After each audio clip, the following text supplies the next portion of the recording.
ఒక కథ చెప్తానండి. ఒక ఊరిలో ఒక రాజు ఉండేవాడు. ఆ రాజు ఆ ఊరిలో ఏదైనా ఒక దొంగతనము జరిగినా, ఒక దోపిడీ, ఒక దొంగతనం జరిగినా, ఒక హంతకులకు ఉరిశిక్ష, దుర్మార్గమైన పని చేసిన ఉరిశిక్ష వేసేవాళ్ళట. ఇది పూర్వము జరిగిన కథ అండి. వేసేవాళ్ళంట. ఉరిశిక్ష వేసేటప్పటికి ఆ ఊరిలో ఉరికమ్మము ఉరి బిగించడానికి, లాగడానికి అవతల ఉన్న వ్యక్తి సిద్ధంగా ఉన్నాడట. రాజు దగ్గరికి తీసుకుపోయినారు. ఆ రాజు ఉరి వేయమని చెప్పాడు. ఆ ఉరి వేసేటప్పుడు లాగడానికి అవతల ఉన్న ఉరి బిగించే వ్యక్తి సిద్ధంగా ఉన్నాడు. అప్పుడు అందరూ ఎదురు చూస్తూ ఉన్నారట. మరొక నిమిషంలో ఖైదీకి ఉరి బిగిస్తారు కదా అని ఎదురు చూస్తూ ఉన్నారట ప్రజలు. అటువంటి తరుణంలో ఆ ఖైదీకి ఉరి బిగించే వ్యక్తి అది లాగగానే ఒకసారిగా తాడు తెగి కింద పడిపోయాడంట ఆ ఖైదీ.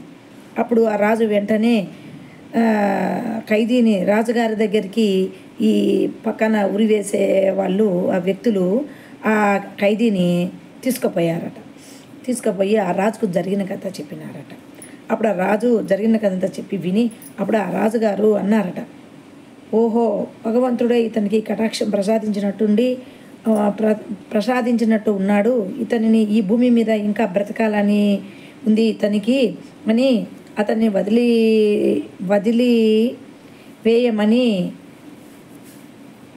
బ్రతికే అవకాశం ఉంది భూమి మీద, అతనికి వదిలేయమని అన్నాడట రాజు. అప్పుడు ఆ ఖైదీని వెనక్కి తిరిగి అప్పుడు వదిలేయమని ఆ ఉరి వేసే వ్యక్తులకు చెప్పాడట. అప్పుడు ఆ ఖైదీ ఏం చేశాడంటే వెనక్కి తిరిగి, వెళ్ళిపోయేటోడు పోకుండా వెనక్కి తిరిగి ఇలా అన్నాడట. రాజు అప్పుడు ఆ ఖైదీని వెనక్కి తిరిగి, ఓ రష్యన్ రాజా, తాడు పేలడం కూడా రాదా, మీ బ్రతుకు తగలయ్యా అని అన్నాడట ఆ ఖైదీ.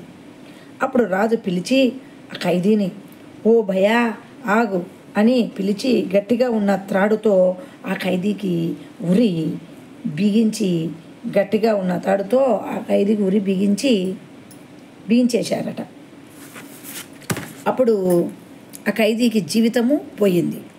నాలిక సక్రమంగా వాడుకుంటే, అంటే నాలిక బాగా మంచిగా మాట్లాడితే మన జీవితం మంచిగా ఉంటుంది, జీవితం సక్రమంగా వస్తుంది. మిత్రమా, ఎవరైనా సరే వయసు పెరుగుతుండే జ్ఞానం పెరగాలే కానీ చులకనగా చేసి మాట్లాడే రోగం మాత్రము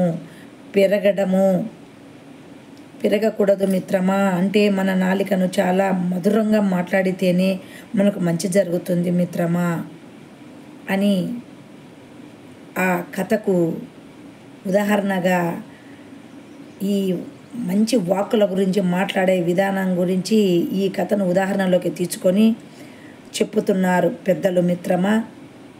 ఈ కథ దానికి సూచన మిత్రమా.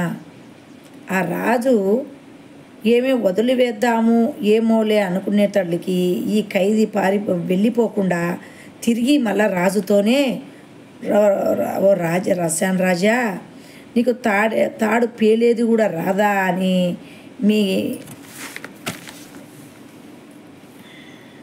అనడము, మీ బ్రతుకు తగలయ్యా అనడము, మీ బ్రతుకు తెగలయ్యా అనడము తప్పు కదా ఆ ఖైదీ.